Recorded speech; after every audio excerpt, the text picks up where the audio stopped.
अपना आपका विषय चल रहा था पाराशर होरा शास्त्र, जो पाराशर जी ने लिखी। अभी आपने रिवीजन कर दिया। मैंने आपको ग्रहों का स्वरूप बताया था कि ग्रह कैसे होते हैं, है ना। तो जैसे ग्रहों का स्वरूप है उसी प्रकार से आप जान सकते हो वह विशेषताएं उस व्यक्ति में भी मिलेंगी। आज अब विषय आपका विषय रहेगा ग्रहों की धातु, स्थान, रस। कौन से ग्रह की कौन सी धातु है। तो देखिए, धातु धातु हड्डी है ना, रक्त, मज्जा, त्वचा, चर्बी, वीर्य, स्नायु। अस्थि रक्तस्तथा मज्जा त्वग वसा वीर्यमेव च, है ना, क्रम से ये होते हैं। सूर्यदेव के लिए हड्डी, सूर्यदेव हड्डी का प्रतिनिधित्व करते हैं।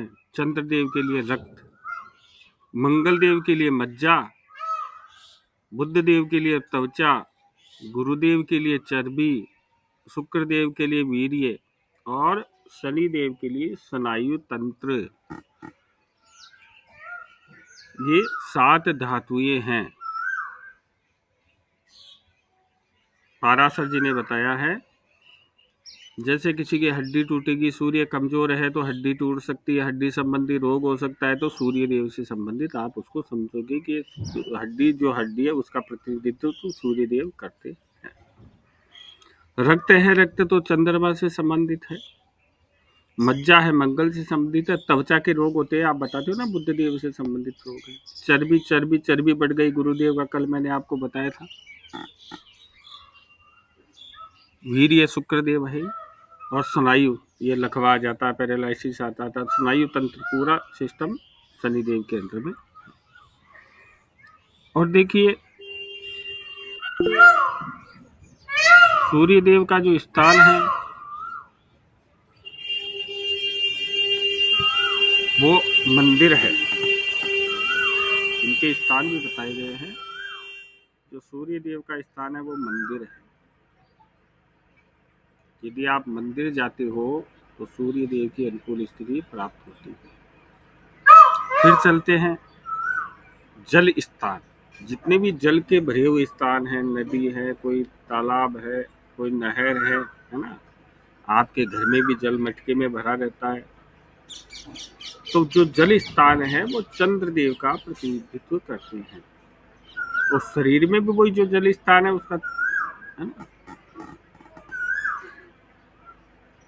जैसे शरीर के अंदर देवालय कहाँ है, जहां आत्मा का निवास होता है, हृदय में, है ना।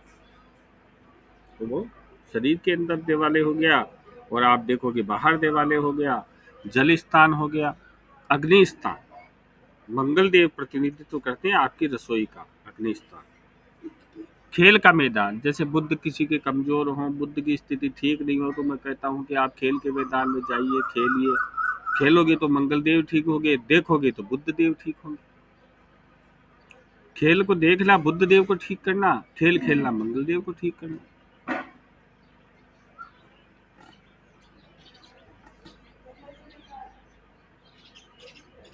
गुरुदेव है आपके धन संग्रह का स्थान, कोषागार है, किसी भी प्रकार का कोष, है ना। जैसे अनाज का कोष, पहले क्या अनाज ही धन था, अनाज का आदान प्रदान करते थे जिस समय ज्योतिष बनी थी।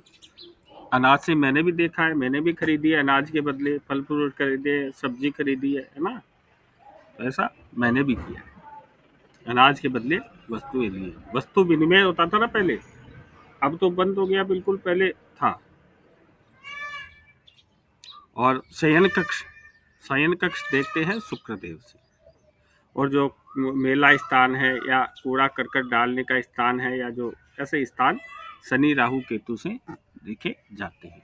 तो देखिए, मैंने आपको बता दिया कि हड्डी, खून, मज्जा, त्वचा, चर्बी, वीर्य, स्नायु, ये सूर्य आदि ग्रहों की 7 धातुएं हैं। देवालय जल स्थान, अग्नि स्थान, क्रीड़ा स्थान, कोषागार, शयनागार एवं कूड़ा करकट डालने का स्थान, मेला स्थान, ये क्रमशः सूर्य से शनि पर्यंत ग्रहों के स्थान हैं।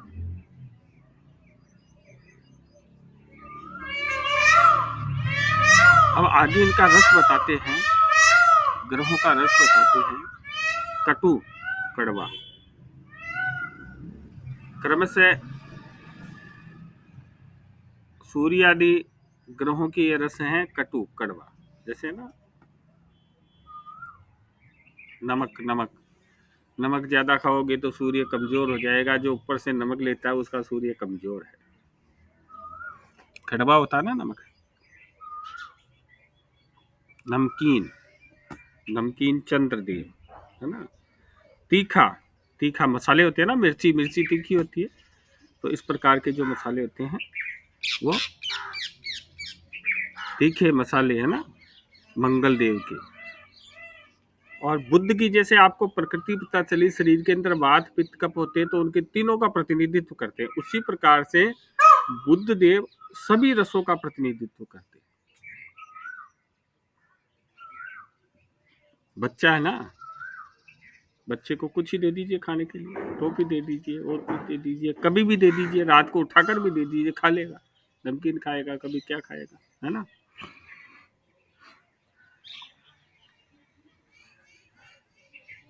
और आगे बता रहे हैं,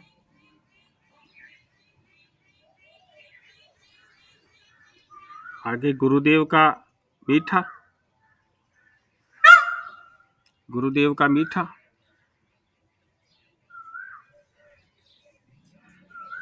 शुक्रदेव का खट्टा और शनिदेव का कसेला, है ना।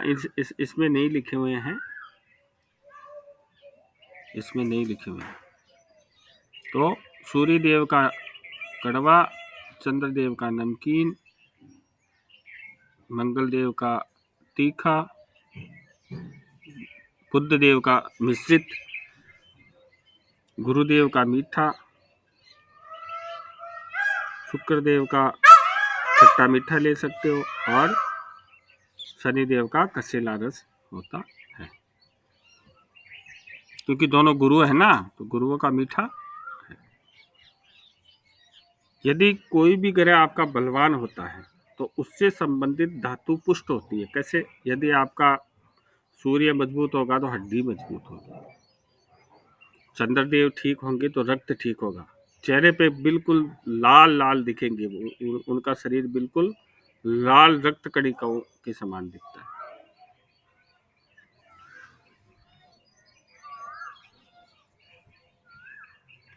पीलिया हो जाता ना, पीलिया में क्या होता है, जो अपनी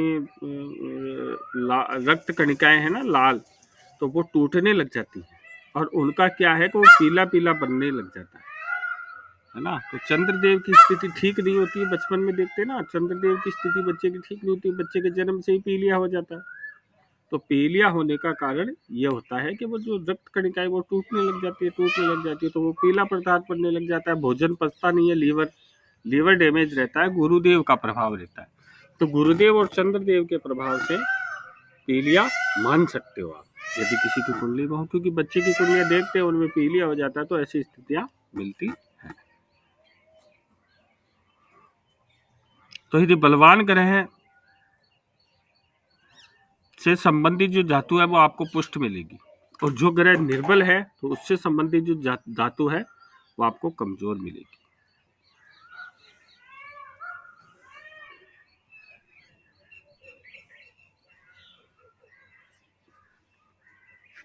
तो देखिए, मैंने आपको बता दिया, अब ग्रहों के दिग्बल की चर्चा करते हैं।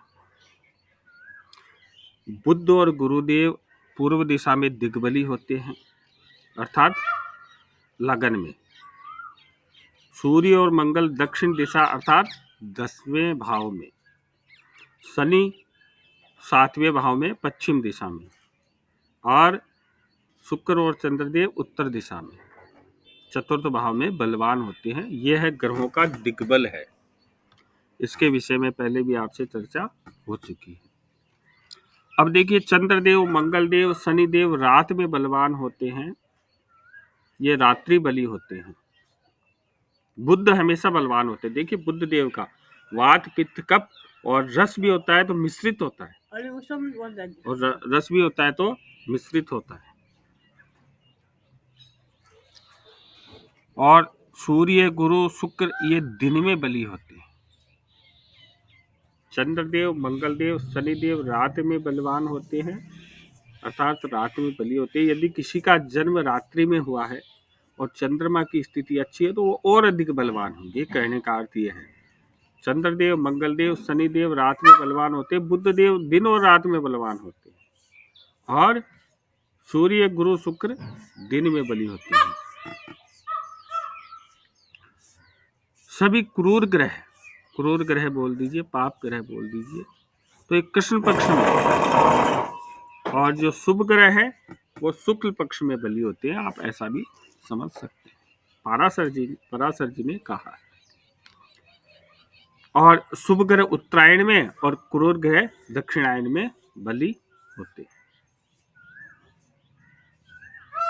फिर आपको मैं बता देता हूँ, चंद्रदेव, मंगलदेव, शनिदेव रात में बली होते हैं, बुध देव हमेशा बलवान होते हैं, और सूर्य देव, गुरुदेव, शुक्र देव दिन में बली होते हैं। सभी पाप ग्रह, क्रूर ग्रह कृष्ण पक्ष में बलवान होते हैं, और शुभ ग्रह शुक्ल पक्ष में बलवान होते हैं। शुभ ग्रह उत्तरायण में और क्रूर ग्रह दक्षिणायन में बली होते हैं। अब आपको जैसे वर्षेस ताजिक पढ़ाई जाती है, वर्षेस सारे वर्ष में बली होते हैं, मासेस सारे मास में बली होते हैं, वारेस अपने वार में बली होता है, होरेस अपने होरा में बलवान होता है। ये काल बल है। मैंने आपको होरा बल बताया, होरा बल होता है 1 घंटे का, दिन बल होता है 24 घंटे का, वर्ष बल होता है 365 दिन का, मास शेष होता है 30 दिन का, है ना। तो इस प्रकार से ये बली होते हैं। अब ग्रहों को देखें तो ग्रहों में सबसे बलवान सूर्य देव, उनसे कमजोर चंद्रदेव, उनसे कमजोर शुक्रदेव, उनसे कमजोर गुरुदेव, उनसे कमजोर बुधदेव, उनसे कमजोर मंगलदेव, और सबसे कमजोर शनि। ये निसर्ग बल है। क्रम से बल देखे, जैसे 2 ग्रह बैठे हुए हैं और दोनों समान बल के हैं, सूर्य और शनि हैं, समान बल के हैं, अपनी उच्च राशि में बैठे हुए हैं, एक दूसरे पर दृष्टि रखेंगे, उच्च राशि में होंगे, तो फिर देखेंगे इन दोनों में बली कौन है। फिर देखेंगे सूर्य देव बली है। तो सूर्य देव सबसे बली होते हैं, फिर चंद्रदेव, फिर शुक्रदेव, फिर गुरुदेव, फिर बुधदेव, फिर मंगलदेव, और फिर शनिदेव बली होते हैं। ग्रहों के वृक्ष, अब ग्रहों के वृक्ष लोगे आप, तो सूर्य देव जैसे हड्डी का प्रतिनिधित्व करते हैं, सूर्य देव हड्डी का प्रतिनिधित्व करते हैं, उसी प्रकार से मजबूत जो लकड़ी होगी, जो मकान में प्रयोग में ली जाएगी, है ना, जो मजबूत, तो उनका जो प्रतिनिधित्व है वो सूर्य देव करते हैं। और जो निंदनीय वृक्ष हों, व्यक्ति को डरावने लगे, देखने में खराब लगे, है ना, आप किसी के घर में जाओगे तो देखोगे कि क्या स्थितियां चल रही हैं, उनके कौन से पेड़ लगे हुए हैं, तो पेड़ को देखते आपको एक मजबूती दिखे उसमें, तो सूर्य देव का प्रतिनिधित्व कर सकते हो। आपको डरावना लगे, आपको ऐसा लगे, पेड़ के आसपास नीचे गंदगी लगे, पेड़ भी डरावना लगे, तो कह सकते हो शनिदेव, राहुदेव, केतुदेव का प्रभाव है। और जो वृक्ष आपको देखते ही मन को प्रसन्न कर दे, है ना,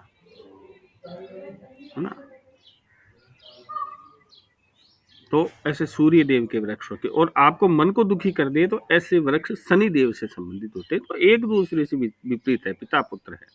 तो सूर्य देव और शनि देव के मैंने आपको वृक्ष बताए कैसे होते हैं। चंद्रदेव के जितने भी दूध वाले वृक्ष हैं, जिनमें रस रहता है अंदर, उनका प्रतिनिधित्व चंद्रदेव करते हैं। जिनके भीतर जल रहता है, रस रहता है, दूध रहता है ना, जैसे नारियल है ना, रबर का पौधा है, वट वृक्ष है ना, तो इस प्रकार के जो हैं उनका प्रतिनिधित्व चंद्रदेव करते हैं। जैसे नीम है, कड़वा है ना, करेला है, कड़वा है, तो ऐसे वृक्षों का प्रतिनिधित्व मंगल देव करते हैं, है ना। तो तीखे हैं, जैसे मिर्ची है, सरसों है, राई है, नींबू है, तीखे होते हैं ना ये। तो ऐसे वृक्ष पे मंगल देव का आधिपत्य होता है। तो मैंने आपको सूर्य देव के बताए बहुत मजबूत वृक्ष होते हैं, आपको देखते ही पता चलना चाहिए कि ये सूर्य देव का वृक्ष है। शनि देव के वृक्ष बता दिए मैंने आपको, जो देखने में डरावने लगे, खराब लगे, मन को दुखी करें, मन को प्रसन्न नहीं करें। चंद्रदेव है दूध वाले, रस वाले, जितने भी वृक्ष हैं वृक्षों के अंदर होना चाहिए, है ना। ये नहीं कि उनके फल में जैसे मौसमी लिया है और आप उसका रस निकाल रहे हो, वो नहीं। उनके पेड़ के टहनियों में होना चाहिए, पेड़ के तने में होना चाहिए, है ना, ये रस। तो उसको तने को भी आप मारोगे तो उसमें दूध निकलेगा या रस निकलेगा, तो वो वाले वृक्ष है ना। अब जितने भी पुष्प वाले वृक्ष हैं, देखिए मेरे शुक्र की अंतर्दशा चली तो मैंने वहां घर के दरवाजे पे पुष्प वाले वृक्ष लगाए और तरक्की हुई। तो जो शुक्रदेव है, यदि शुक्रदेव का प्रभाव अच्छा करना है तो उन्हें कहिए कि जितने भी पुष्प फल पुष्प वाले फूल वाले वृक्ष हैं, तो जो फूलदार वृक्ष हैं वो सब शुक्रदेव के अधीन आते हैं, है ना। और जो गुरुदेव है तो फल वाले, मैं कहता हूँ उपाय बताते हैं।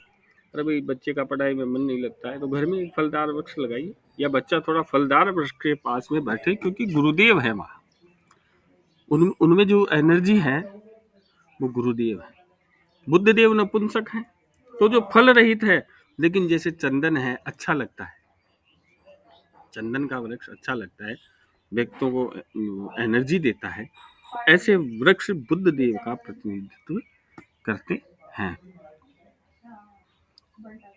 और शनि देव का मैंने बता ही दिया आपको, डरावने होंगे, निंदित होंगे, उनमें रस नहीं होगा, सूखे होंगे, है ना, सूखे होंगे। जैसे यहाँ हमारे राजस्थान में रेगिस्तान में होती है ना खेजड़ी वृक्ष, शमी वृक्ष, है ना, शमी वृक्ष, है ना, सूखे होते हैं, शनि देव का प्रतिनिधित्व मानते हैं।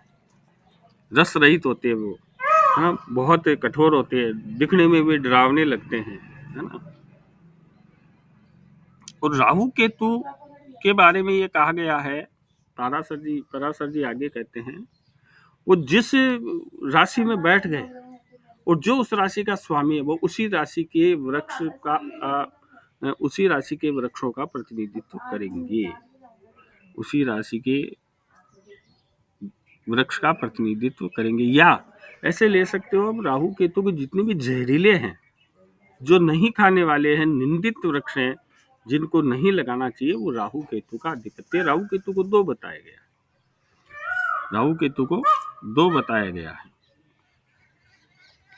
कि या तो जिस राशि में बैठेंगे उस वृक्ष का प्रतिनिधित्व करेंगे, या वो जहरीले हैं, जो अवृक्ष हैं, निंदित वृक्ष हैं, उनका प्रतिनिधित्व करेंगे। अब ये देखिए स्थान बताते हैं, शनि राहु केतु का स्थान वाल्मीकि है। ये कहते हैं ना, आप कीड़ी नाल सींचिए, चींटियों को सींचिए, कहते हैं ना, तो चींटियों को सींचने का कारण यही तो होता है, वो शनि राहु केतु का स्थान होता है। तो शनि राहु केतु की अनुकूलता मिलती है उनसे, है ना।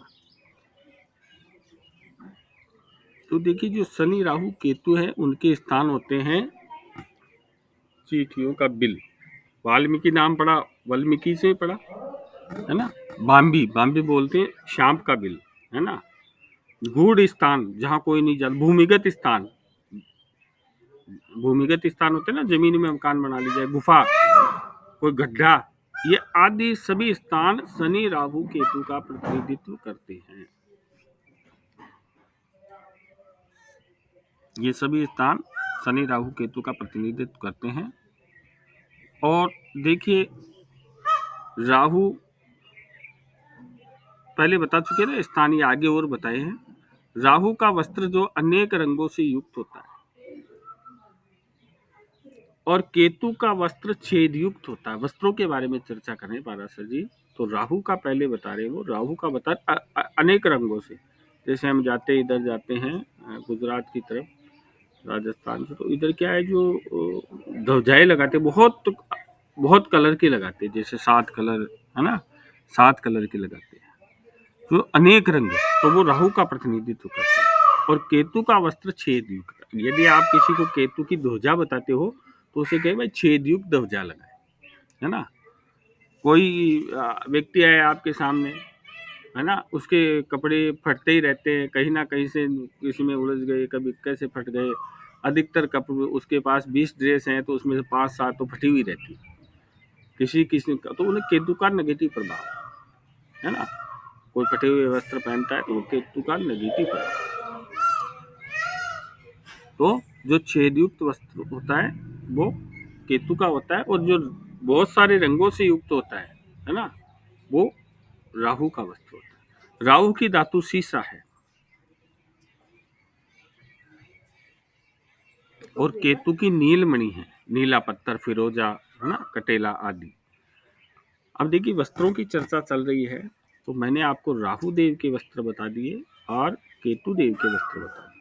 केतु देव के होते हैं कोई भी कलर हो सकता है छेद युक्त, है ना, छेद युक्त वस्त्र। राहु देव के, गुरुदेव का सभी जानते हो आप, पीला वस्त्र। शुक्र देव का सभी जानते हो आप, कोमल वस्त्र, है ना, कोमल वस्त्र। सूर्य देव का लाल रेशमी वस्त्र, चंद्रदेव का सफेद, शुक्रदेव का भी सफेद है ना, रोशनी के समान उज्जवल। बुद्ध देव का बताया आपको, जो पाराशर जी कहते हैं कि बुद्ध देव का नीला रेशमी या काला। मंगल देव का साधारण लाल वस्त्र। शनि देव का मोटा चितकबरा, देते हैं ना कंबल, शनि देव के लिए कंबल देते हैं ना, कि कंबल दान दीजिए, तो कंबल देने का वो ही है, पाराशर जी ने कहा शनि का मोटा रेशम अथवा चितकबरा कपड़ा होता है ना। रेशमी कपड़ा मतलब मुलायम बारीक कपड़ा हो, अच्छा कपड़ा हो। तो इस प्रकार से ये प्रतिनिधित्व करते हैं, पाराशर जी ने इसमें लिखा है। अब पाराशर जी कहते हैं ग्रहों की ऋतुएं, तो शुक्रदेव की वसंत ऋतु होती है, और मंगल व सूर्य की ग्रीष्म अभी चल रही है, मंगल व सूर्य देव की। चंद्रदेव की वर्षा, बुद्ध देव की शरद, गुरुदेव की हेमंत, और शनि देव की शिशिर ऋतु होती है ना। कंबल दान किया जाता है तो उनकी ऋतु शिशिर है, सर्दी है, कंबल दान किया। राहु और केतु किस मास में प्रभावित होते हैं ये स्पष्ट नहीं है ना, कि इनके किस मास में। तो ये कहते हैं कि जैसे राहु 8 मास और केतु 3 मास तक प्रभावी रहता है। बाकी तो ये जो ग्रह बताए वो 2-2 महीने तक प्रभाव बताए। शुक्रदेव का वसंत ऋतु में 2-2 महीने होते हैं, मंगल देव का ग्रीष्म ऋतु में, चंद्रदेव का वर्षा ऋतु में, बुद्ध देव का शरद ऋतु में, गुरुदेव का हेमंत ऋतु में, शनि देव का शिशिर ऋतु में। तो इस प्रकार से कहते हैं कि राहु केतु वर्ष में 8 महीने रहते हैं और केतु 3 मास तक प्रभावी रहते हैं, पाराशर जी ये कह रहे हैं। अब देखिए ग्रहों की धातु मूल जीव आया था ना, कालिदास जी का उत्तर कालामर्त में मैंने जो प्रश्न का आपको चैप्टर पढ़ाया था, उसमें ग्रहों की धातु मूल जीव संज्ञा। तो राहु मंगल शनि चंद्र ये धातु संज्ञक हैं, सूर्य शुक्र मूल संज्ञक हैं, और बुध गुरु केतु जीव संज्ञक ग्रह हैं।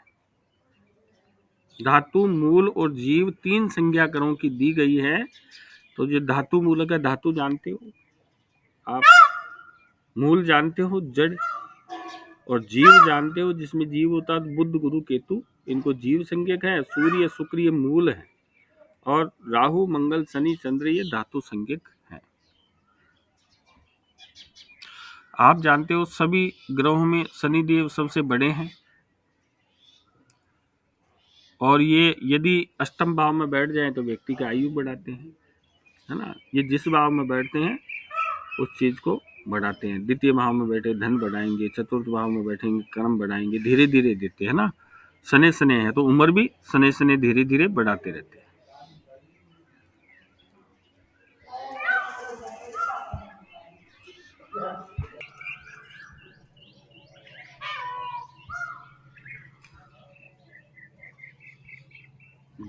ग्रहों के उच्च नीच स्थान,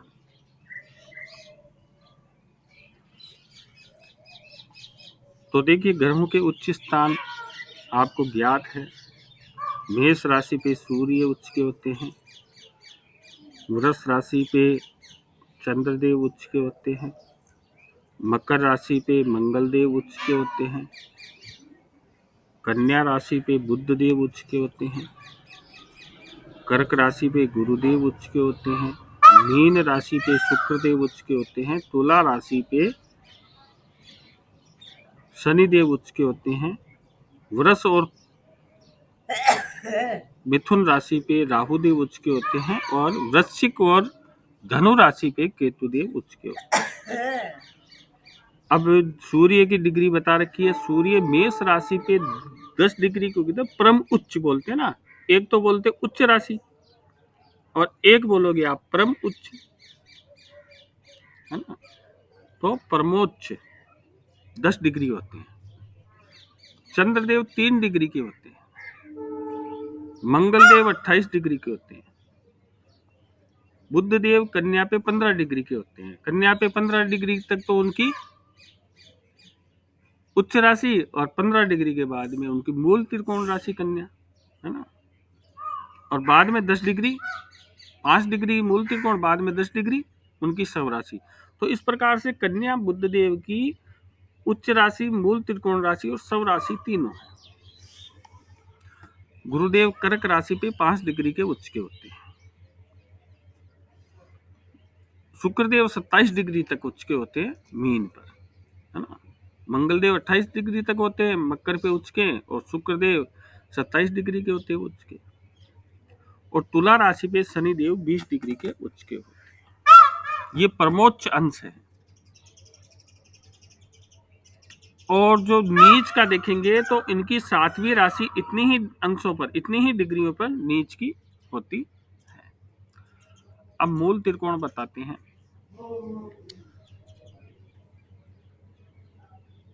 सूर्य देव की मूल त्रिकोण राशि 0 से 20 अंश तक सिंह राशि। सूर्य देव की उच्च राशि मेष 10 डिग्री तक, और सूर्य देव की मूल त्रिकोण राशि सिंह 20 डिग्री तक, और 20 डिग्री के बाद में उनकी स्व राशि होती है सिंह राशि।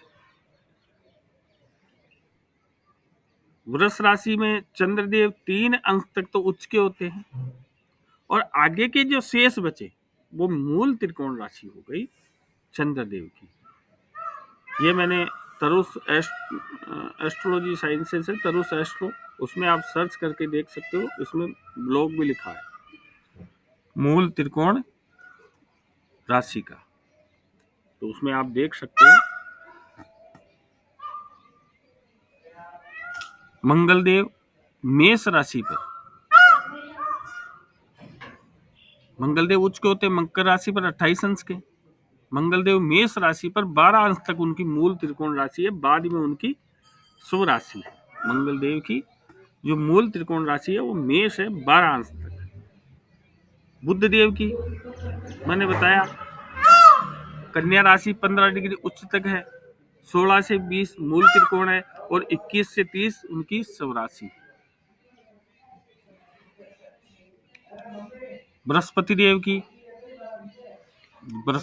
की धनु राशि, बृहस्पति देव की धनु राशि मूल त्रिकोण राशि है। और उच्च राशि जानते हो, उच्च राशि कर्क है, और नीच राशि क्या है मकर। 7वीं राशि नीच होती है उतनी है। तो देखिए इनकी 10 डिग्री तक, बृहस्पति देव की धनु राशि 10 डिग्री तक मूल त्रिकोण है, बाद में उनकी स्व राशि है। तुला राशि में शुक्रदेव, तुला राशि में शुक्रदेव 15 अंशों तक उनकी मूल त्रिकोण राशि है, उसके बाद में उनकी स्व राशि है। कुंभ राशि शनिदेव की 20 अंश तक मूल त्रिकोण है, बाद में उनकी स्व राशि है। तो ये मैंने आपको ये बताया मूल त्रिकोण राशि, स्व राशि और उनकी उच्च राशि और उनकी नीच राशि। ग्रहों की मित्रता, है ना, तो ये भी 2 प्रकार की होती है ना? ये भी 2 प्रकार की होती है। एक तो स्वाभाविक नैसर्गिक, है ना, या निसर्ग मैत्री बोल सकते हो, नैसर्गिक मैत्री बोल सकते हो, स्वाभाविक मैत्री कह सकते हो, और एक होती है तात्कालिक। तो जो ब्रह्मा जी ने है वो ग्रहों की परस्पर मैत्री, शत्रुता व समता बताया है ना? तो ब्रह्मा जी को किसी ने ये कहा, कल एक किसी संत है उनका प्रवचन सुन रहा था, तो ब्रह्मा जी को ये कहा कि आप सब चराचर जगत का निर्माण करते हो, आप सब करते हो, आप सबको बनाते हो, है ना, तो आप ये भगवान को भी बनाइए, फिर परमात्मा को क्यों नहीं बना सकते? तो ब्रह्मा जी ने कहा, मैं परमात्मा को नहीं, परमात्मा के पिता का निर्माण करता हूँ, परमात्मा के पिता का निर्माण करता हूँ। तो कश्यप और आदित्य को ब्रह्मा जी ने बनाया, फिर आगे चलकर ही भगवान, है ना, जो दशरथ और कौशल्य थे उनके ही उत्पन्न हुए भगवान। तो ये सभी चराचर जगत को ब्रह्मा जी ने बनाया है, विष्णु पालन करते हैं और शिव संहार करते हैं। सत्व रज तम, है ना, तो सत्व रज तम, ब्रह्मा जी सत्व, रज विष्णु भगवान, और तम भगवान शिव। इसीलिए तो कहते ना, अरे इसके प्रेत बाधा है, इसके नेगेटिव एनर्जी आएगा, तम राहु केतु तम, वो छाया ही तो है वहां, पृथ्वी जो झुकी हुई है, जहां पृथ्वी झुकी हुई है वो छाया है। उसी छाया में जब कोई गरज आता है ना, तो वो कहते हैं कि राहु केतु के प्रभाव में आ गए। जैसे सूर्य देव सबको ग्रसित कर लेते, सबको अस्त कर देते, राहु देव पे कोई प्रभाव नहीं होता, वो तम है, वो छाया है, उस पर प्रभाव नहीं होता। तो देखिए, सूर्य देव के मित्र हैं चंद्र, मंगल और गुरु। सूर्य देव के शत्रु हैं प्रबल शुक्र और शनिदेव, है ना, शुक्र और शनिदेव। और बुध देव सम है, बुध देव सम।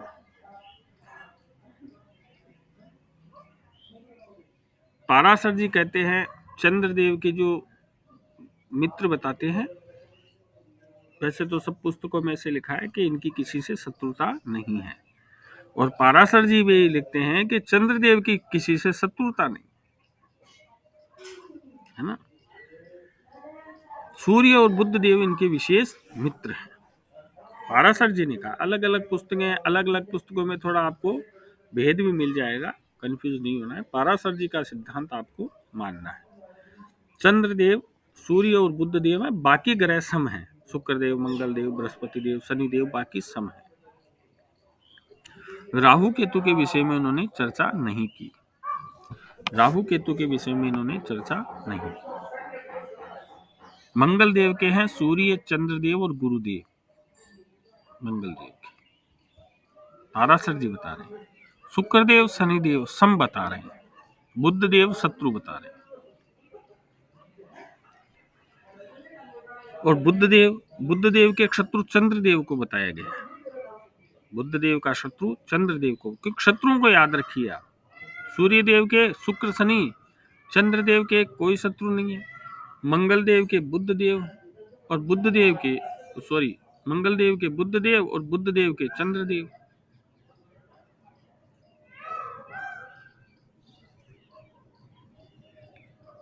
बुध देव के कौन है? चंद्रदेव। और गुरुदेव के कौन है? बुध शुक्र, है ना। बुध शुक्र शत्रु हैं, शनि सम है, शनि सम है, और सूर्य चंद्र मंगल मित्र है। शुक्रदेव के सूर्य और चंद्रमा प्रबल शत्रु हैं। कल इसके बारे में, विवाह विलंब के बारे में चर्चा हुई, तो पाप प्रभाव हो जाता है, शुक्रदेव पर पाप प्रभाव हो जाता है ना। सूर्य और चंद्रदेव शुक्रदेव के शत्रु हैं, है ना। लेकिन चंद्रदेव शत्रु नहीं है, चंद्रदेव सबके सम है। शनिदेव, सूर्य, चंद्र, मंगल, ये तीनों शत्रु हैं शनिदेव के। गुरुदेव सम है, शनिदेव और गुरुदेव एक दूसरे के सम है। तो इस प्रकार से आप, क्योंकि शत्रु आपको अधिक देखना। तो सूर्य देव के शुक्र शनि, शत्रुओं को याद कर लीजिए। सूर्य देव के शुक्र शनि, चंद्रदेव का कोई शत्रु नहीं है, मंगल देव के बुध देव हैं, है ना, मंगल देव के बुध देव हैं, और मंगल देव के शनि देव शत्रु नहीं है, शनि देव के मंगल देव शत्रु हैं। समझने का प्रयास कीजिए, मंगल देव के शनि देव शत्रु नहीं है। यदि मंगल देव को शनि देव शत्रु बता दिए जाते तो मंगल देव उनकी राशि पे ही उच्च के होते हैं। इस बात को आप याद रखिए,